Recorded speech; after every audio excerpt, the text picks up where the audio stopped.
Hello भाइयों और बहनों, नमस्कार। मैं जी राज गोस्वामी आगरा से, मेरा सबको नमस्कार है।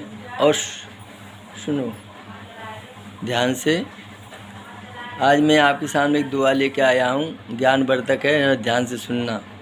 जब दिन खराब आ जाते हैं आदमी के, नक्षत्र खराब रहते हैं, कोई समस्या आ जाती है, तो आदमी को चुप रहना चाहिए, शांति से बैठना चाहिए, भगवान का ध्यान करना चाहिए, उथल पुथल नहीं मचाना चाहिए, टेंशन नहीं लेना चाहिए। भगवान का ध्यान करो तो सब पूरा हो जाता है।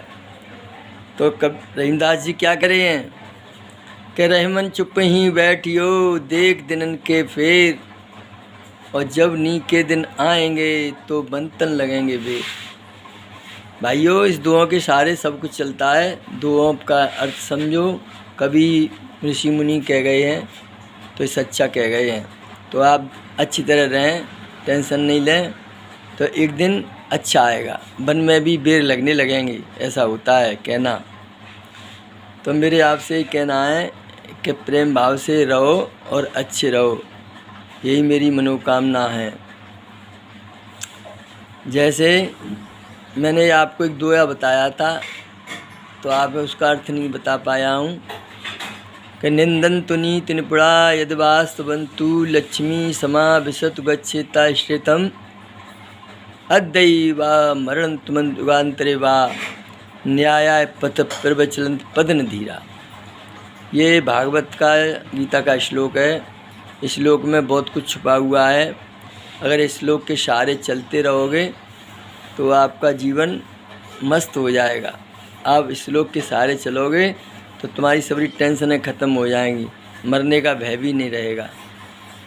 आदमी मरता है तो सोच मेरी औरत रह जाएगी, बच्चे रह जाएंगे, मकान रह जाएगा, प्लॉट, दुकान, घर, खेत रह जाएंगे। ये कुछ नहीं है, ये सब नाशवान है, ये कुछ नहीं है, सपना है। संसार एक सपना है। आँख बंद होते ही सब संसार ख़त्म हो जाता है। हमारी आँखें बंद हुई और सारा संसार ख़त्म हमारे लिए। और तो जिंदा हैं, वो तो देख रहे हैं, लेकिन अपने लिए संसार ख़त्म हो जाता है बिल्कुल। तो इस दोहे का मैं अर्थ बताता हूँ, अभी ज़रा ध्यान से सुनो। और साथ साथ में मैं आपको दवा दूरी भी बता दिया करूँ। हमारे किराना परचून का काम होता था, तो लोग दवाइयाँ ले जाते थे, तो हम उनको देते थे साबुत, वो घर में कूटा पीसी करके इस्तेमाल करते थे। तो अब मेरा दिमाग आ रहा है कि जानते तो हमें लोगों को बताएं। तो आप एक जड़ी बूटी में या ड्राई फ्रूट में समझ लीजिए मखाना। मैं भी उस दिन कहना चाह रहा था लेकिन कह नहीं पाया। मखाने का उपयोग कैसे करें, मखाना कैसे उपयोग किया जाता है। मखाने में बहुत गुण हैं। ये कमलगट्टा से बनता है और ये कमलगट्टा भूंजा जाता है, इसका फूला सा निकल आता है, उसे मखाना कहते हैं। मखाने में बहुत गुण है। कैल्शियम होता है, हाथ पैरों में दर्द नहीं होता, हड्डियों में दर्द नहीं होता, पेट साफ करता है, आँखों की रोशनी बढ़ाता है। तो आप मखाने को खाइए, तल के खाइए, दूध में डाल के खाइए, और दूध को पी जाओ, मखाने को खा लो, शाम को डाल दो दूध में और सुबह खा लो। इतना फ़ायदेमंद होता है। और ये महंगा तो है, लेकिन थोड़ा थोड़ा खाइए, 5-7 पीस खाइए रोज़ाना डेली, तो देखो कि तुम्हारा शरीर कैसे चलता है। ऐसी कई जड़ी बूटियाँ हैं, ड्राई फ्रूट हैं, इनके बारे में बताऊंगा मैं, तो आप ध्यान से सुना करो। इसके आगे बताऊंगा अलसी, एक अलसी होती है, मेथी होती है। तो इन चीज़ों को खाने से शरीर स्वस्थ रहता है। आजकल डॉक्टरों के पास जा रहे हैं तो भैया 500-700 की तो फीस है और 2000 का चेकअप है।